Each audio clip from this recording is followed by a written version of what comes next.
It is a day 8 of me decluttering every single day until I feel less overwhelmed. And today I am tackling my son's bedroom. So, my two boys, who are aged 6 and 4, share this room. It is a decent enough size room. They have bunk beds to create a bit more space for them to play. They're at that age, look, they have so many little trinkets. They each have a windowsill where they have all their like favorite things. And I'll be honest, I didn't actually touch these because I just don't feel like it's my place to do so. They have a few toys upstairs. I would say they mostly play downstairs. So these are very much like bedtime unwinding toys, lots of books. And I am firstly tackling this toy section. So there's quite a bit here. And I think, yeah, I set the timer for about 15 minutes here. This is like a Playmobil pyramid, and they are playing with it quite a bit. We have a lot of Playmobil, and we have some like on rotation in boxes in the loft. And at the moment, they're still playing with this quite a bit. So I'm just going to tidy it up. There were a few other toys didn't belong in there, so I'm pulling those out. And oh my goodness, I speed things up, but honestly, it took me way too long to get the side of this on. And then I like hit that like plastic egg, and it went spinning out into the hallway. So when I went to retrieve it, I remembered I'm being a bit more organized with this particular declutter. And with previous ones, I just kind of chuck everything I'm going to get rid of into a pile. And then, like, after I finished filming, then I have to go through sorting through like what was rubbish, what was going to the charity shop, what's like for the clothing recycling, what am I giving to friends. So this time I'm going to do it along the way. So I've got a bin bag, and I've also got this canvas bag, which I'm filling up for the charity shop. So with anything for the charity shop, like you have to be prepared, certainly where I am in the UK, to put everything in bags or boxes that you would leave with the charity shop. So I decluttered this bag recently, and I thought I will just put this to one side, and then that can be a charity shop bag because I've got lots and lots of canvas bags. Now, if you see me chatting away while I'm doing this, I'm talking to my husband who's working from home today, and he's working upstairs, his desk in our bedroom just across the hall. He's not on any calls at the moment, so I'm literally asking him questions. And sometimes I really feel like having that extra opinion really helps. So I was just asking him, like, they're not going to play with these like baby toy versions of the Spider-Man kind of bits, are they? And I know the answer. I know they're not. Like, I haven't seen them play with those toys for like ever, but I still just like felt like I needed that little bit of reassurance. These toys in this particular bin are more of like wind down toys. They're my favorites actually. Like building things, doing things requires a little bit of thought, a little bit of calm.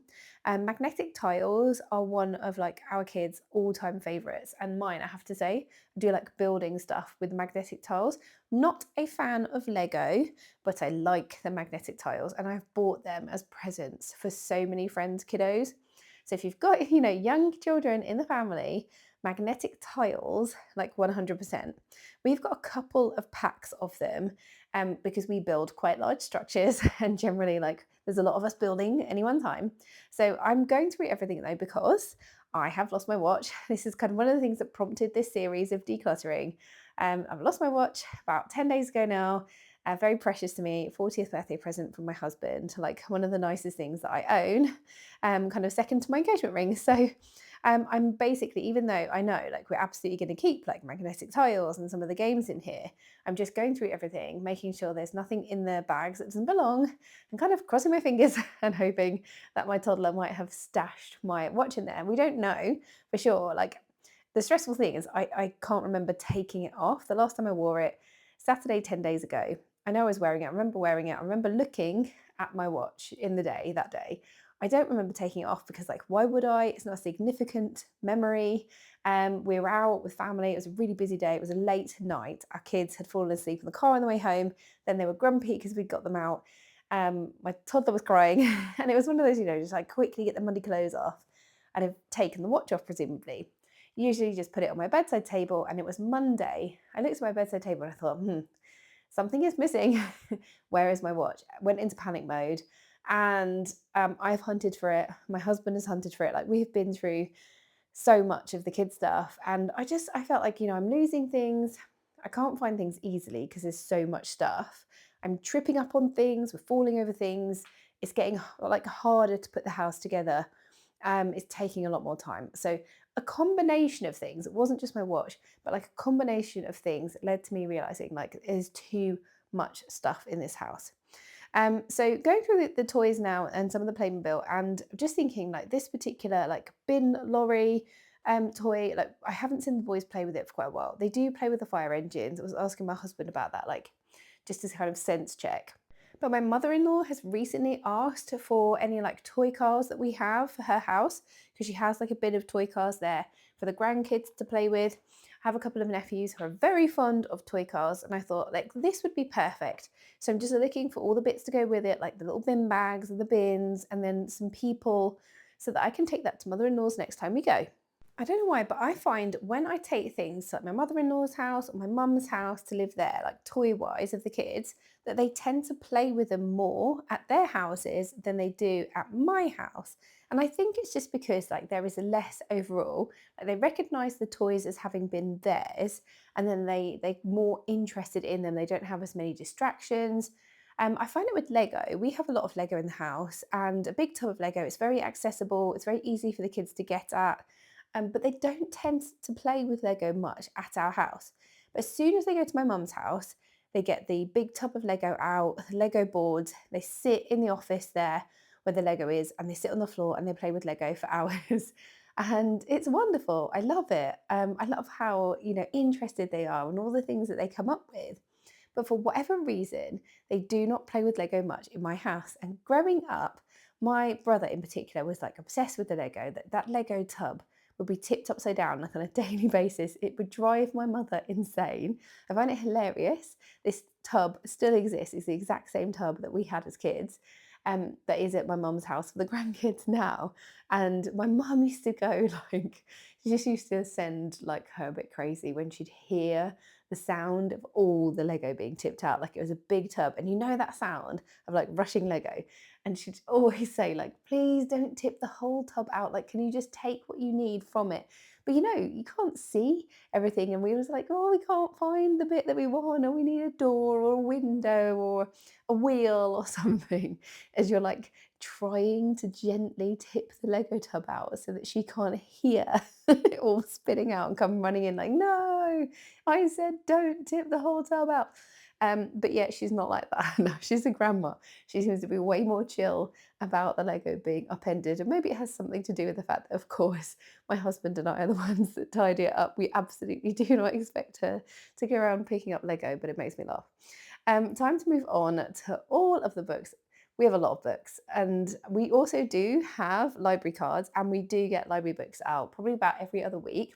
So we have a couple of library books at the moment, but we are gifted a lot of books. Like a lot of these are gifts, but the kids love them, and we read every single night. So the kids read to us, and then we read a couple of books to them. It's a whole process.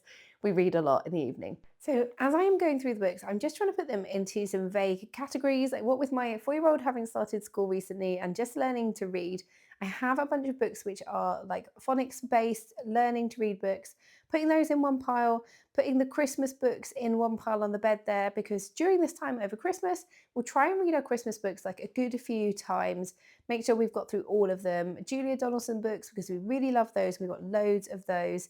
And then some of our kind of like way about the world books, encyclopedias, space books, books about emotions and the kind of why things happen. So what I want to end up having is a section of books at the bottom of the bookshelf, which is like all of our knowledge books and the why and the way about the world and emotions. And then at the top have a Julia Donaldson section and maybe a Paddington section, so we have a lot of Paddington books. And then in the big crate, we'll have like a bit of everything else with the phonics books at the front. So that's what I've kind of vaguely got in my head. A fair few books that we have read a lot, but maybe not choosing so much now that I think other children will really enjoy. Some which kind of like served their purpose, like books about going to the dentist that I needed for a period of time, but I'm not finding so tricky anymore, that we can pass on. But largely we're keeping a lot of these, we're still enjoying them. And I find one of the tricky things about having kids of different ages is like, whilst your eldest might have outgrown certain books and certain toys, you still got like, a 4-year-old and a 2-year-old who are most likely going to really enjoy these things. So we've got lots of different reading ages. We've still got the lift the flap books and the board books, which are mostly in my 2-year-old's room. But then we've also got some books which are a bit more detailed and some chapter books.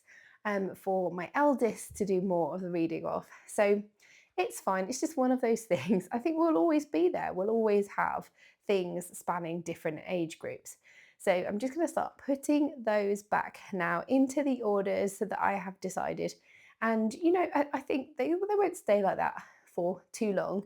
We very much encourage our kids to pick out their own books at bedtime so that they're, I think if they're picking the books, they're more likely to be more interested in reading them. And we've got a few magazines there which are all about the royal family, which I love. My eldest is like obsessed with the royal family. He's a total royalist, and I have to admit I am too. So really encouraging his love for all things royal family.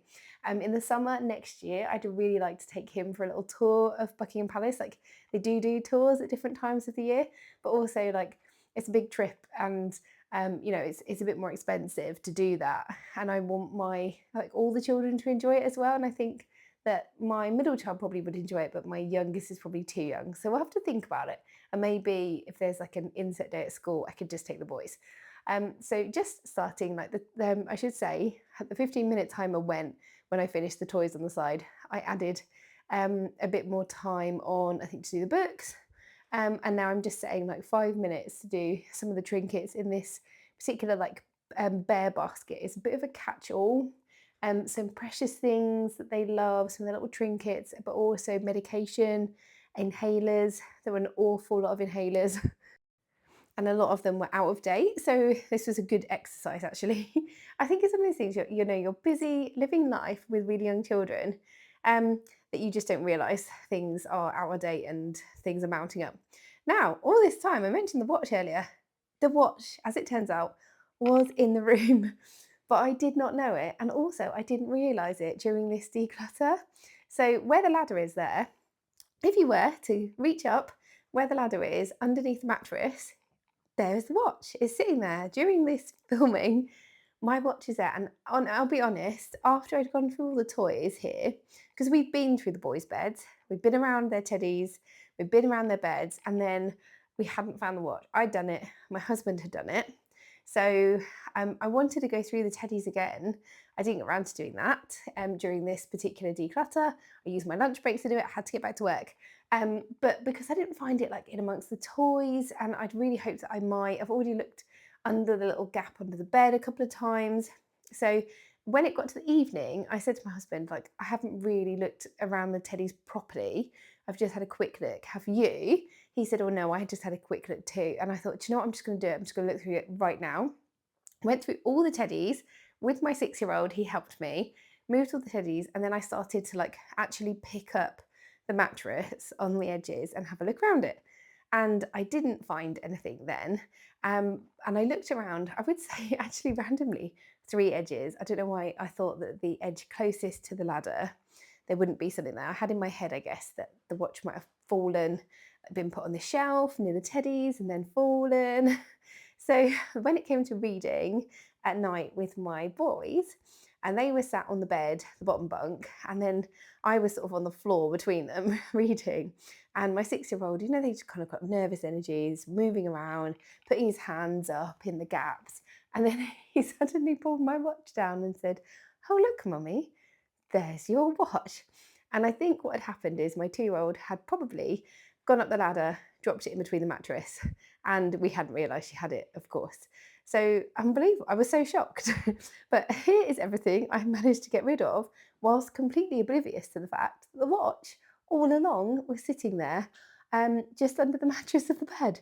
Quite a few books, a very big bag of toys, which is going to the charity shop. I've put several big bags of toys and things in the boot of my car, ready to take them tomorrow with my toddler, rubbish, and then the bin lorry, which will go to grandma's.